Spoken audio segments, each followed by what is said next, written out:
بسم اللہ الرحمن الرحیم۔ کائنات کو دیا گیا محدود وقت جب ختم ہونے کو لگے گا تو اس کے ساتھ ہی کچھ نشانیاں ظاہر ہونے لگیں گی، یعنی قیامت کے قریب قرآن و حدیث کے مطابق جو بڑی نشانیاں ظاہر ہوں گی ان میں سے ایک کا نام یاجوج ماجوج بھی ہے۔ اللہ تعالیٰ نے ان کا ذکر قرآن مجید کی سورہ کاف اور سورہ انبیاء میں بھی فرمایا ہے۔ قیامت سے پہلے ایسے لوگ آئیں گے جو بہت زیادہ طاقتور ہوں گے، ان سے لڑنے کی طاقت کسی کے پاس نہیں ہوگی۔ یہ زمین پر موجود سارا پانی پی جائیں گے، ہر قسم کی کھیتی اور پھل کھا جائیں گے، اور جو کچھ ان کے راستے میں آئے گا سب نیست و نابود اور تباہ و برباد کر دیں گے، یعنی یاجوج اور ماجوج۔ یاجوج ماجوج کون تھے، کہاں آباد تھے اور کہاں قید ہوئے، اس پر سالوں سے بحث مباحثے جاری ہے۔ کسی نظریے کے مطابق ان کا خروج مستقبل قریب میں ہوگا۔ زمانہ قدیم میں ایسی بہت سی قومیں گزری ہیں جو ظلم و جابریت میں اپنی مثالات تھی، اور ان کی طاقت اور دہشت کی بنا پر ہر طرف انہی کا سکہ چلتا تھا۔ ایسی ہی ایک قوم یاجوج ماجوج کی بھی تھی۔ ظلم و جابریت کی داستان رقم کرتی یہ قوم کوئی اور مخلوق نہیں بلکہ آدم ہی کی اولاد تھی۔ بعض مفکرین کے مطابق یہ قوم حضرت نوح کی اولاد میں سے ہے۔ حضرت نوح کے 3 بیٹے تھے، جن میں سے ایک کا نام یافس تھا۔ یافس کے 12 بیٹے تھے، اور ان میں 2 کا نام یاجوج ماجوج تھا، اور انہی سے یاجوج ماجوج کی نسل چلی۔ حضرت عبداللہ بن عمر رضی اللہ تعالی عنہ نے فرمایا کہ جن و انس کے کل 10 حصے ہیں، ان میں سے 9 حصے یاجوج ماجوج ہیں، باقی 1 حصہ انسان ہے۔ اب ذرا غور کریں کہ اس دنیا میں 7 بلین انسان یعنی 7 ارب لوگ رہتے ہیں، جو اس حساب سے تقریباً 70 بلین یاجوج ماجوج ہو سکتے ہیں، اور ان کی تعداد ہر دن بڑھ رہی ہے، اور ان میں مرد بھی ہیں اور عورتیں بھی، اور ان میں جو بھی مرتا ہے تقریباً 1000 یا اس سے زائد اولاد چھوڑ کر مرتا ہے۔ اس کے علاوہ یاجوج ماجوج کے ساتھ ہی جو اہم نام زیر تذکرہ آتا ہے وہ حضرت ذوالقرنین کا ہے۔ دنیا میں کل 4 بادشاہ ایسے گزرے جنہوں نے اپنے وقت میں پوری دنیا پر حکومت کی، جن میں سے 2 مسلمان تھے اور 2 کافر۔ کافروں میں نمرود اور بخت نصر، جبکہ مسلمانوں میں حضرت سلیمان علیہ السلام اور دوسرے حضرت ذوالقرنین علیہ السلام تھے۔ ذوالقرنین کا نام سکندر ہے، اور یہ حضرت سام بن نوح علیہ السلام کی اولاد میں سے تھے، اور حضرت خضر علیہ السلام کے خالہ زاد بھائی تھے۔ آپ نے حضرت ابراہیم علیہ السلام کے ہاتھ پر اسلام قبول کیا۔ حضرت ذوالقرنین زمین کے 2 انتہاؤں میں سفر کیا کرتے تھے، یعنی مشرق اور مغرب کے درمیان۔ حضرت ذوالقرنین اکثر حالات سفر میں رہتے، اور اسی دوران وہ ایک سلطنت میں پہنچے جہاں ترک آباد تھے۔ یہ سلطنت ارمینیا اور آذربائیجان کی سرحد کے قریب واقع ہے۔ وہاں 2 پہاڑوں کے درمیان ایک جگہ تھی جس میں ایک قوم آباد تھی جو ترکوں کا قتل عام کیا کرتی تھی، اور اپنی شر پسندی اور فتنہ انگیزی کے باعث بہت مشہور تھی۔ یہ قوم ہر طرح کی برائیوں اور شر انگیزیوں میں مبتلا تھی، اور انتہائی طاقتور قوم تھی جس کا مقابلہ کسی کے بس کی بات نہیں تھی۔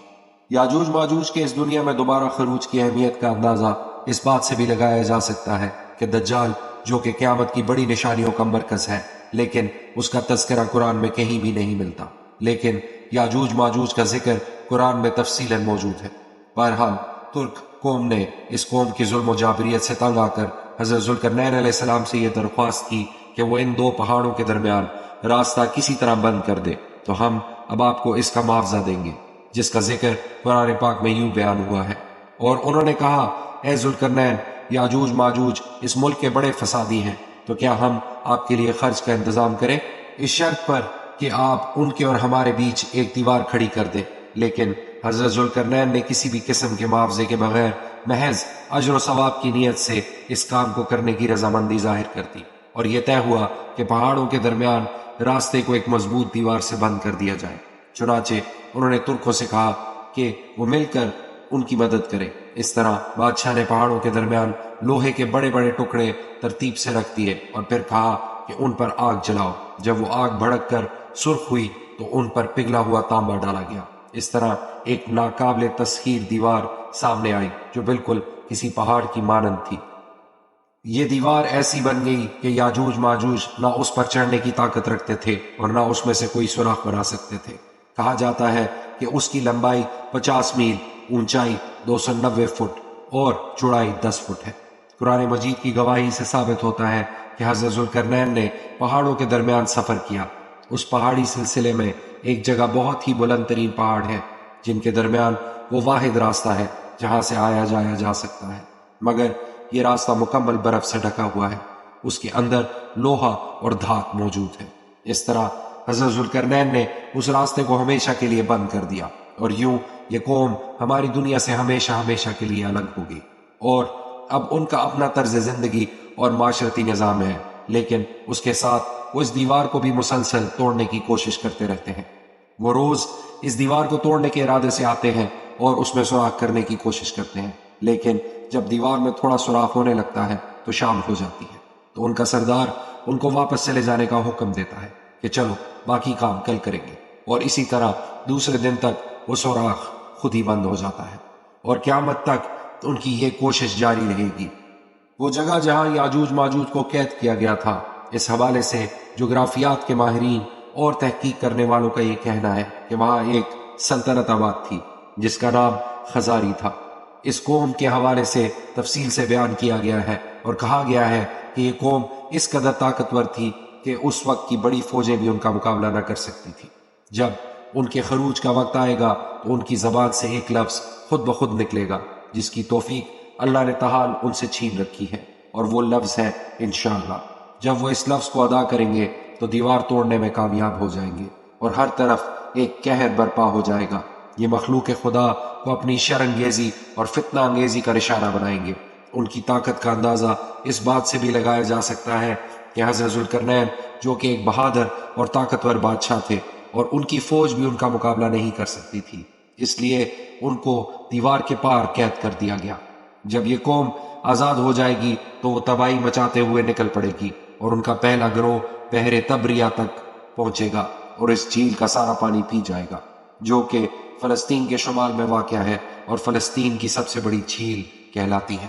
اسی طرح ایک وقت آئے گا جب ساری زمین پر ان کا قبضہ ہو جائے گا، اور جب یہ قوم یروشلم کے پہاڑ پر پہنچے گی تو کہے گی اب تمام زمین پر ہمارا قبضہ ہے، اور آسمان کی طرف تیر برسائے گی، اور وہ تیر خون آلود ہو کر واپس آئیں گے۔ اسی وقت حضرت عیسیٰ علیہ السلام کا ظہور بھی ہو چکا ہوگا، اور وہ دجال کو قتل کرنے کے بعد دنیا کا امن و امان واپس لوٹانے کی کوشش میں سرگرداں ہوں گے۔ ایسے میں دجال کی موت کے بعد انہیں حکم ہوگا کہ اے عیسیٰ، وہ قوم نکل پڑی ہے جس کی طاقت کا مقابلہ کسی کے بس میں نہیں ہے، آپ یا تو کوہ طور کی طرف نکل جائیں یا پھر قلعہ بند ہو جائے۔ اور اس طرح حضرت عیسیٰ علیہ السلام اپنے ہی ساتھیوں سمیت ہر طرف سے یاجوج ماجوج کی الغار میں آ جائیں گے اور اس خوفناک قوم کو شکست دینے میں ناکام ہو جائیں گے۔ لوگ قطار در قطار اس قوم کے ساتھ شامل ہوتے چلے جائیں گے، اور ہر 1000 میں سے 900 لوگ یاجوج ماجوج بن جائیں گے۔ حضرت زینب رضی اللہ تعالی عنہا فرماتی ہیں کہ حضرت محمد صلی اللہ علیہ وآلہ وسلم نے ایک بار فرمایا کہ عربوں کے لیے تباہی ہے اس شر سے جو بہت قریب آ چکا ہے، اور اس کے ساتھ ہی انہوں نے اپنی انگلی سے حلقہ بنا کے دکھایا اور کہا کہ یاجوج ماجوج کی دیوار میں اتنا سوراخ کر دیا گیا ہے۔ تو حضرت زینب رضی اللہ تعالی عنہا نے فرمایا کہ یا رسول اللہ، کیا ہم تباہ ہو جائیں گے حالانکہ ہم میں سے بہت سے نیک لوگ ابھی موجود ہیں؟ تو حضرت محمد صلی اللہ علیہ وآلہ وسلم نے فرمایا ہاں، جب خباثت بہت زیادہ ہوگی۔ اس کے علاوہ قرآن مجید کی سورہ نساء میں یہ بیان کیا گیا ہے جس بستی کو ہم نے تباہ کر دیا تھا اس کے باشندوں پر پابندی ہے کہ وہ وہاں نہیں جا سکتے یہاں تک کہ یاجوج ماجوج نہ کھل جائے اور وہ بلندیوں سے اترتے نظر آئیں گے۔ یہاں جس بستی کے تباہ ہونے کے بارے میں بتایا گیا ہے وہ یروشلم میں ہے جو صدیوں پہلے تباہ ہو گئی تھی، لیکن آج کل بالکل اسی جگہ اسرائیل کی بستیاں آباد ہو چکی ہیں۔ لیکن ہم یہ نہیں کہہ سکتے کہ یاجوج ماجوج کا خروج ہو چکا ہے، کیونکہ احادیث کے مطابق یاجوج ماجوج کا خروج دجال کی موت کے بعد ہوگا۔ بہرحال سوال یہ پیدا ہوتا ہے کہ آخر اس قوم کا خاتمہ کیسے ہوگا؟ جب حضرت عیسیٰ علیہ السلام اور ان کی قومیں ان کو شکست دینے میں ناکام ہو جائیں گی اور وہ کوہ طور پر اس حالت میں ہوں گے کہ ان کے پاس تمام راشن اور کھانا پینا ختم ہو جائے گا، یعنی قحط پڑ جائے گا، تو وہ اللہ سے دعا کریں گے اور مدد کی درخواست کریں گے کہ ہمیں اس قوم کے شر سے بچا۔ چنانچہ ان کی دعا قبول کی جائے گی اور اللہ اس قوم کی گردنوں پر نقفہ نام کا ایک کیڑا مقرر کر دیں گے جو کہ عموماً بکریوں اور اونٹوں کی گردنوں پر ہوتا ہے، اور وہ ان کو ہلاک کر دے گا، اور یہ عالم ہوگا کہ ہر طرف ان کی لاشیں پڑی ہوں گی۔ پھر اللہ خاص قسم کے پرندوں کو مقرر کرے گا جن کی گردنیں اونٹوں کی طرح ہوں گی، اور وہ ان لاشوں کو اٹھا کر اس جگہ پر لے جائیں گے جہاں پر اللہ کا حکم ہوگا۔ پھر تیز بارش برسے گی جو ساری زمین کو صاف کر دے گی۔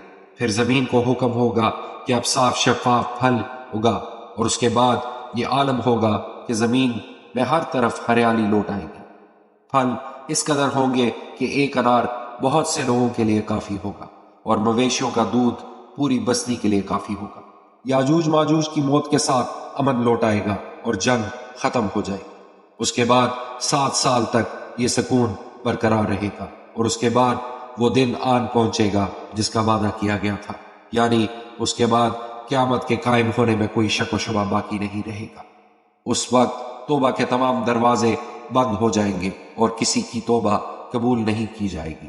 اللہ سے دعا ہے کہ وہ ہمیں ان بری قوموں کے شر سے محفوظ رکھے اور حالت ایمان میں موت عطا فرمائے۔ آمین۔